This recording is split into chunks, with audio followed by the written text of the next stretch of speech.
Have you ever received an email like this?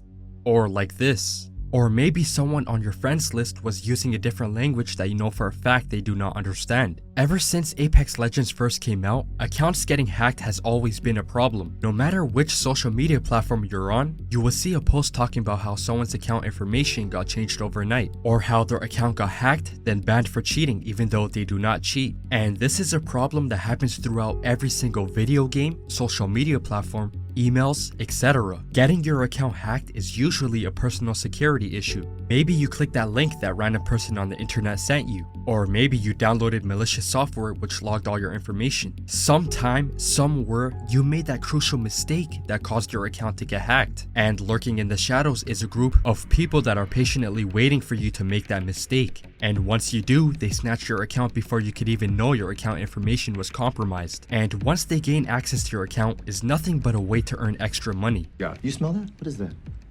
What? What's that smell? The cologne? No. Opportunity. No. Money. Oh, okay.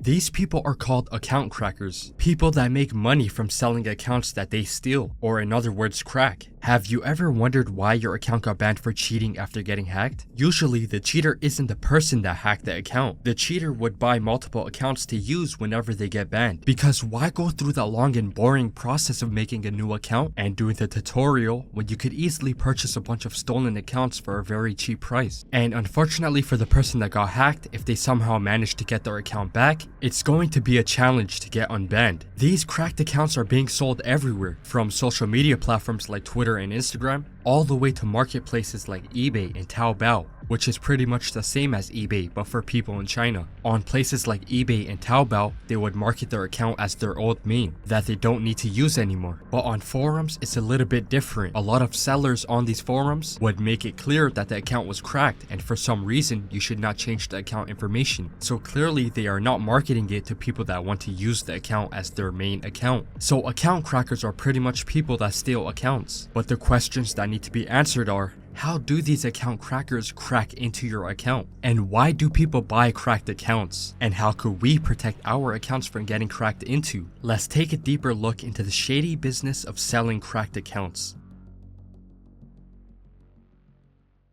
If you ask the average person about how accounts get cracked into, the main answer would be that your account information got compromised in a data breach. And that's a respectable answer. In 2021, there were 1,862 data breaches. At first glance, that number seems pretty small. But the truth is, all it really takes is for your information to be included in one of those data breaches, and from there on out, your account is vulnerable. In those 1,862 data breaches, there were a lot of platforms that people like you and I might be using on a daily basis. In April of 2021, a Facebook data breach exposed over 533 million individuals' personal information. It included account information, date of birth, phone numbers, birthdays, and email addresses. And that's just one example. LinkedIn, Android, and Robinhood are other platforms that people like you and I might be using on a daily basis. And all three of those platforms had data breaches which allowed hackers to obtain account information during 2021. And with the information that these hackers obtain, account crackers could purchase that information, run a script, and use the account information of millions of people on multiple websites. And there's a pretty good chance that they could manage to crack into an account. And if the account has anything valuable or pretty much anything that could be useful, they would sell it. But that's just one method as to how these crackers could gain access to an account. But in reality, cracking gets a bit complicated. During my time researching, I noticed that a lot of websites and people were giving the same answer when the topic of accounts getting hacked was brung up. And if I wanted to get an actual answer, I needed to get in touch with someone that actually cracks into accounts. And I managed to find someone named Sadistic, a guy that claims to crack accounts. But according to him, due to the fact that many sellers not only crack accounts, but do more in-depth stealing, he does not like the term cracking. And when I asked how account crackers would gain access to an account, he stated many methods.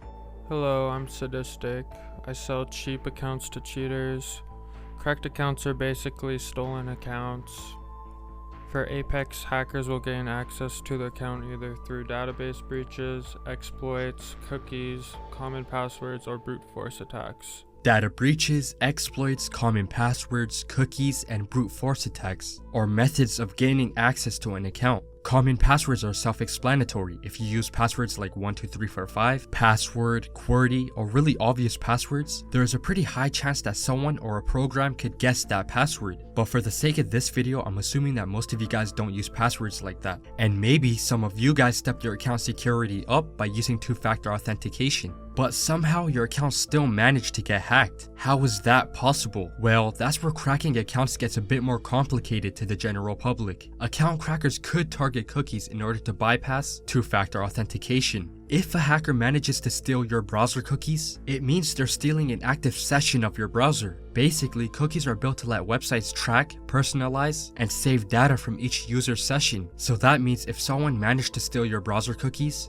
websites would think that they are you, so the account cracker wouldn't need to log in, making two-factor authentication pretty much useless. But how do they gain access to your cookies? And that's where it gets even more complicated. According to a website called PrivacyBee, it states that a hacker could steal your cookies if they get you to click a malicious link with a preset session ID, a process that's called session hijacking. But when I asked Sadistic how he steals cookies, he said cookies are usually gained through viruses embedded in seemingly harmless software, such as pirated software, cheats, macros, and much more. So keep that in mind the next time you download pirated software. So we know potential methods as to how they could get our cookies, but how does the process of hacking your account with cookies look? Sadistic demonstrated this. He used an old version of Firefox to load the cookies which he stole. A specific version of Firefox allowed you to import cookies, a feature that is not included in newer browsers for obvious reasons. And once he imported the cookies, he was able to go directly into the Gmail account which had two-factor authentications. Once in the email, he searched for EA, and if any emails popped up, that means there's an account linked to that email. So the method an account cracker uses to break into your account could be different than the method that they use to break into someone else's account. It all depends on our lack of account security and the mistakes that we made while browsing the internet.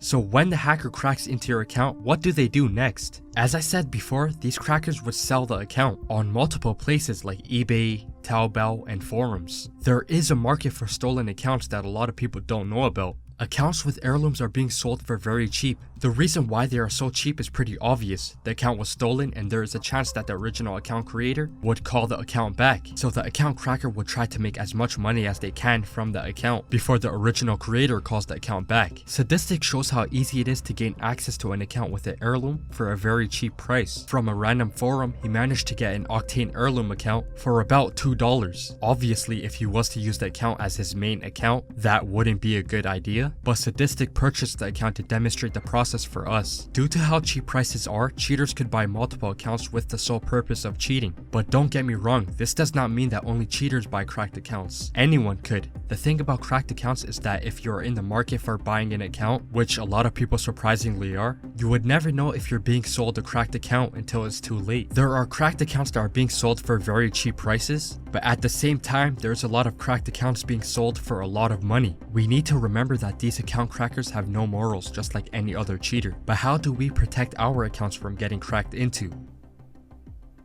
Never sign into any important emails on your computer. Run CC Cleaner to clean up old cookie files.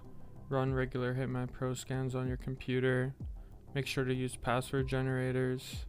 Check have I been pwned, dehashed, etc. Account security is everything, and it's 100% worth it to take some time out of your day to learn how to protect yourself online. Some of you guys might be working from home, so your computer might have a lot of sensitive documents, so it would be a smart decision to not only focus on account security, but also focus on protecting your computer. And that's where the sponsor of this video comes in, the like button. Like the video and subscribe. I'm out. Peace.